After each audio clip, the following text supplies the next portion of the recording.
Hello my young friends, good morning. स्वागत है आप सबों का मेरे चैनल फिजिक्स प्लस टू में। मैं सुरेश सर फिर एक बार आपके साथ फिजिक्स के क्लास 12 का नया वीडियो लेकर। अभी जो मेरा वीडियो आपके सामने आ रहा है वो है जैक बोर्ड में क्लास 12 में फिजिक्स के विभिन्न चैप्टर से पूछे गए प्रश्न। चैप्टर वाइज हम डाल रहे हैं आपको। इसके पहले हमने जो अपलोड किया है उसमें था electromagnetic induction and alternating current. वो 2 पार्ट में है वीडियो।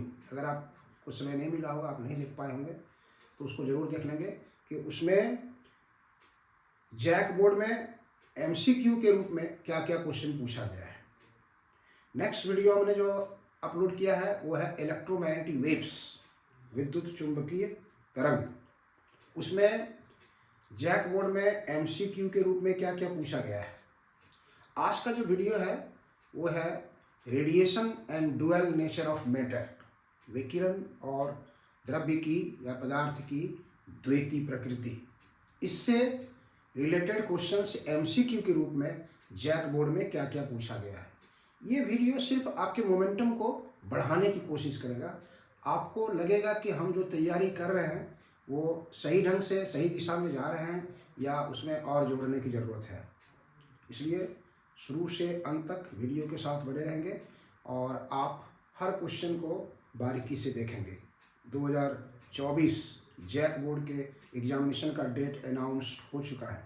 फिजिक्स का पेपर 16 फरवरी 2024 को है। समय बहुत कम है। प्रिपरेशन आपको सही ढंग से सही रास्ते पर चल के करना होगा। समय इन्वेस्ट नहीं करेंगे, हम आपकी सहायता करने की कोशिश करते हैं। आइए देखिए आज का जो वीडियो है मेरा, हमने यहाँ लिखा है, देखिए physics MCQ asked in JAC board 2013 to 2023। कौन सा चैप्टर है ये? विकिरण एवं द्रव्य की द्वैती प्रकृति, radiation and dual nature of matter. इसमें क्या क्या क्वेश्चन आया है हम लोग यहाँ चर्चा करते हैं। देखिए पहला क्वेश्चन है, हम आपको बता रहे हैं कि ये वीडियो मेरा जो चल रहा है for both mediums, English and Hindi. किसी भी लड़के को किसी प्रकार की परेशानी नहीं हो, आप उसका अच्छे ढंग से लाभ ले सकते हैं। पहला क्वेश्चन है, देखिए wavelength of matter wave is given by, wavelength of matter wave is given by, द्रव्य तरंगों का तरंग दैर्ध्य होता है। क्या क्या होता है? 4 ऑप्शन है दिया हुआ। देखिए lambda equal to h by p, lambda equal to p by h, lambda h equal to lambda p and lambda equal to h square p square, h square p square. 4 option में से एक option सही है। Matter wave का जो wavelength है उसका formula, matter wave का जो वेवलेंथ है जिसको हम लोग डी ब्रॉगली वेवलेंथ भी कहते हैं, तो डी ब्रॉगली वेवलेंथ का जो फॉर्मूला आप पढ़े होंगे उसमें अगर आप देखेंगे तो उसका जो क्वेश्चन आया था डी ब्रॉगली वेवलेंथ का, डी ब्रॉगली वेवलेंथ का जो फॉर्मूला हम लोग देखे हैं उसमें lambda is inversely proportional to mass, lambda is inversely proportional to velocity. इसको एक साथ लिखते हैं हम लोग, lambda inversely proportional to 1 by m v, lambda equal to constant देते हैं यहाँ पर h by m v, lambda equal to h by p, p equal to m v, p equal to mass into velocity, p equal to mass into velocity. Momentum, संवेग, momentum. इसलिए option जो है आपका यहाँ पे जो सही ऑप्शन आएगा वो है option A, lambda equal to h by p, lambda equal to h by p. ये क्वेश्चन आपको 2013 में आया हुआ, 2013 में ये क्वेश्चन पूछा गया है आपको जैक बोर्ड के द्वारा, और ये एक इम्पॉर्टेंट क्वेश्चन है, आप याद रखेंगे। नेक्स्ट क्वेश्चन है नंबर 2। देखिए which of the following phenomenon establishes the particle nature of light, which of the following phenomenon establishes the particle nature of light, interference, diffraction, polarisation, photo electric effect. निम्न में से किस घटना के द्वारा प्रकाश की कणिका प्रकृति की स्थापना होती है? पार्टिकल नेचर, व्यतिकरण, विवर्तन, ध्रुवन, प्रकाश विद्युत प्रभाव। व्यतिकरण, विवर्तन, ध्रुवन, प्रकाश विद्युत प्रभाव। तो आप जानते हैं पार्टिकल जो लाइट है वो डुअल नेचर का बिहेव करता है, वेव नेचर और पार्टिकल नेचर। वेव नेचर के द्वारा reflection, refraction, interference, diffraction, polarisation, ये सब जो है व्यतिकरण, विवर्तन और ध्रुवन, ये तरंग प्रकृति पर आधारित है। Interference, diffraction and polarisation explained on the basis of wave.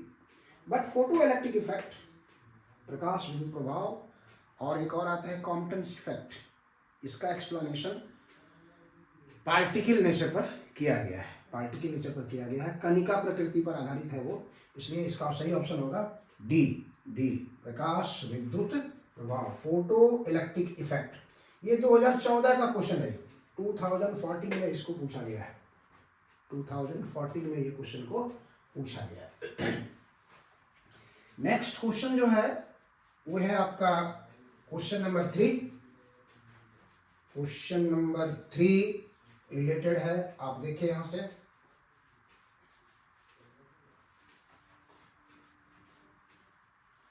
कहता है कि dimension of Planck's constant is, dimension of Planck's constant is, Planck स्थिरांक की विमा होती है। प्लांक स्थिरांक की विमा क्या होगी? प्लांक स्थिरांक का जो यूनिट है that is equal to Planck constant को हम लोग कहते हैं energy by frequency. Energy by frequency, ये प्लांक कांस्टेंट का फॉर्मूला होता है। एनर्जी बाय फ्रीक्वेंसी, ऊर्जा बटे आवृत्ति, ऊर्जा बटे आवृत्ति, मतलब ये जूल हो गया और ये हो गया पर सेकेंड, मतलब जूल इनटू सेकेंड, इसको आप कह सकते हैं। इसका ऐसा यूनिट होता है। डायमेंशन अगर लिखेंगे तो एनर्जी का क्या होगा? एनर्जी का हो गया आपको mL2T-2, और फ्रीक्वेंसी का क्या हो गया T-1। ऊपर ले जाएंगे आप mL2T-2+1, मतलब mL2T-1, mL2T-1। इसलिए ऑप्शन देखिए कहाँ पर है, ए mL2T-1, बी mL2T-1, सी mL2T-2, डी mL2T-2। इसलिए option B is correct. Option B जो है वो करेक्ट है, mL2T-1। नेक्स्ट क्वेश्चन आइए देखिए, energy of a photon of wavelength lambda is, 4 option दिया हुआ है। लैम्डा तरंगदैर्घ्य के फोटोन की ऊर्जा होती है। लैम्डा तरंगदैर्घ्य के फोटोन की ऊर्जा होती है, क्या होगा उसका एनर्जी, वो आपको बताना है। फोटोन का एनर्जी हम लोग पढ़े थे E=h/nu, this is energy of photon. यहाँ पे देखिए क्या क्या दिया है, उस रूप में कोई नहीं है। यहाँ है hc lambda, hc by lambda, h lambda by c, h by c lambda.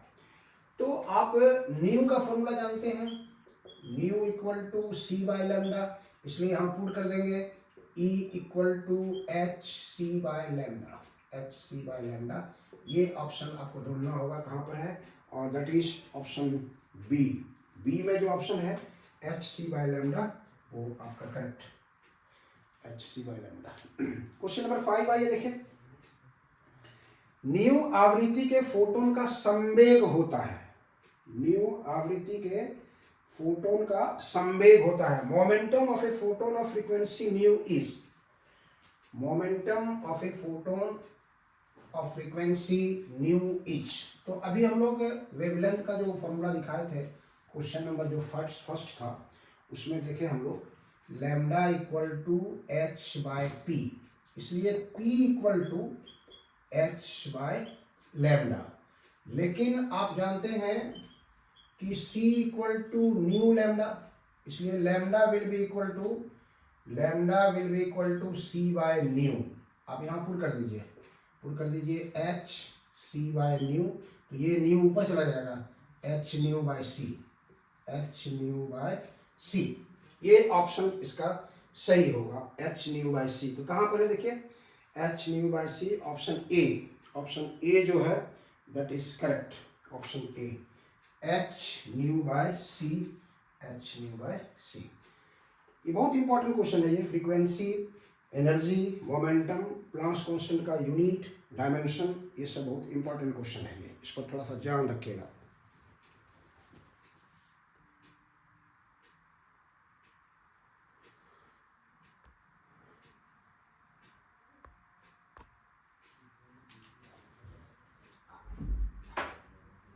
लगता रिकॉर्डिंग नहीं हुआ, क्लोज हो गया। लो बैटरी क्या दिखा रहा है?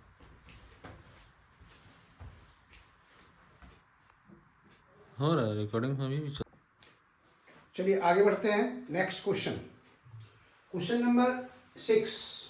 क्वेश्चन नंबर 6 जो है वो 2019 में पूछा गया है।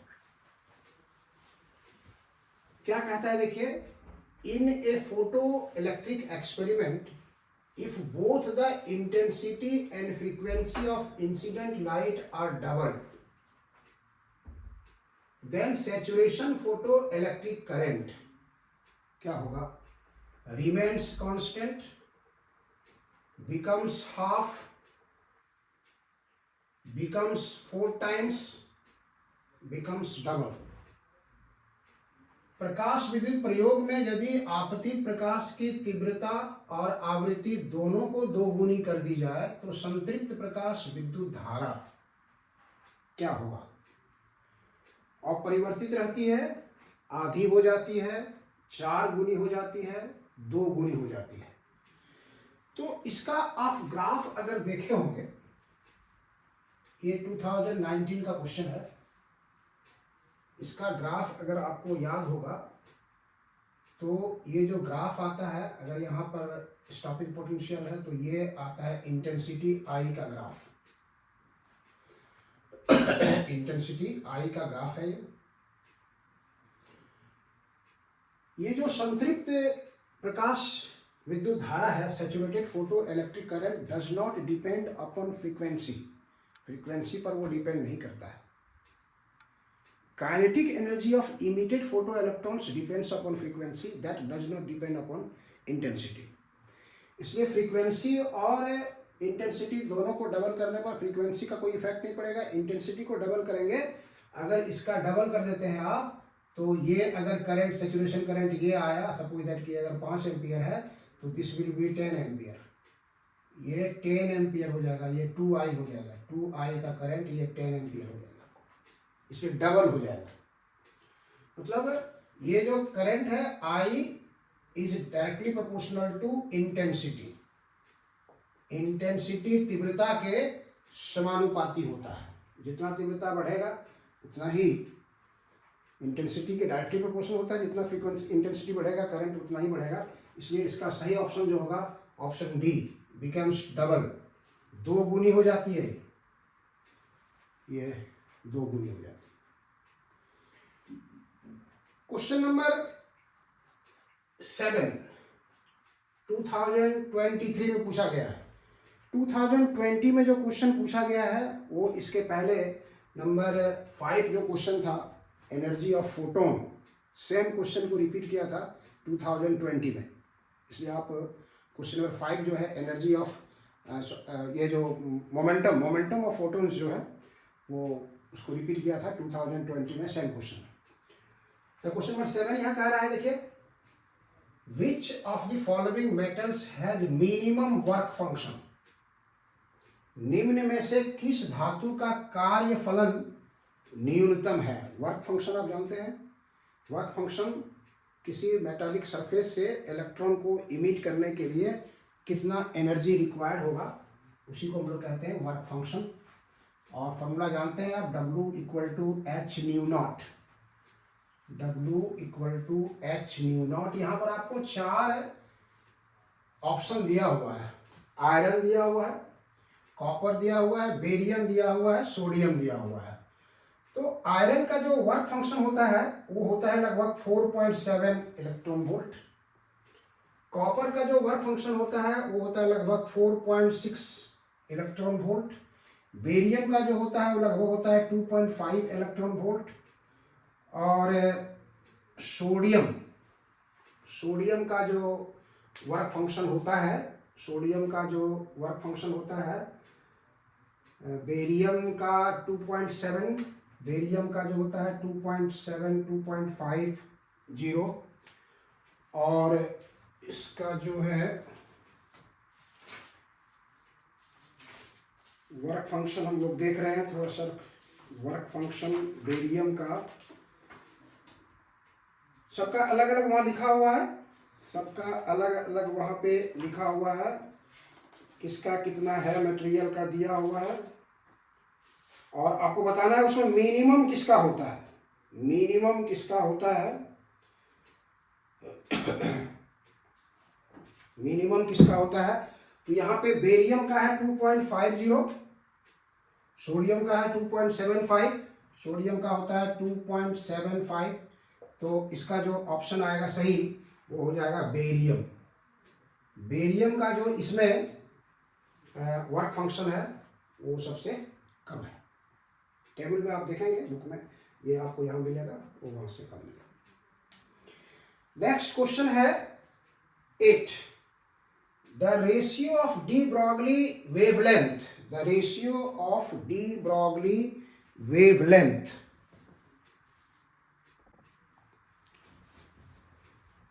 हम थोड़ा सा संशोधन करना चाहेंगे क्वेश्चन नंबर 7 में, निम्न में से किस धातु का कार्यफलन न्यूनतम है। तो आप बुक्स में देखेंगे आयरन का 4.7 है, कॉपर का 4.6 है, बेरियम का 2.5 है और सोडियम का 2.3 है। Copper 4.7, copper iron 4.7, copper 4.6, barium 2.5, sodium 2.3। इसलिए इसमें जो चारों में दिया हुआ है उसमें किस धातु का कार्यफलन सबसे न्यूनतम होगा, तो इसका आंसर, सही आंसर जो होगा वो होगा डी, सोडियम। सोडियम इसका सही आंसर होगा। थोड़ा इसको हम संशोधित करना चाहते हैं। क्वेश्चन नंबर 8 आइए देखिए, ये पूछा गया था 2023 में, 2023 में जो पिछला जस्ट एग्जाम हुआ है उसका ये क्वेश्चन है। क्वेश्चन नंबर 8 आइए देखिए, ratio of D Broglie wavelength associated with 2 electrons accelerated by 25 volt and 36 volt each, 25 by 36, 36 by 25, 5 by 6 and 6 by 5। 25 volt और 36 वोल्ट द्वारा त्वरित 2 इलेक्ट्रॉनों से संबद्ध डी ब्रॉगली तरंगदैर्घ्य का अनुपात क्या होगा। 4 ऑप्शन दिया हुआ है।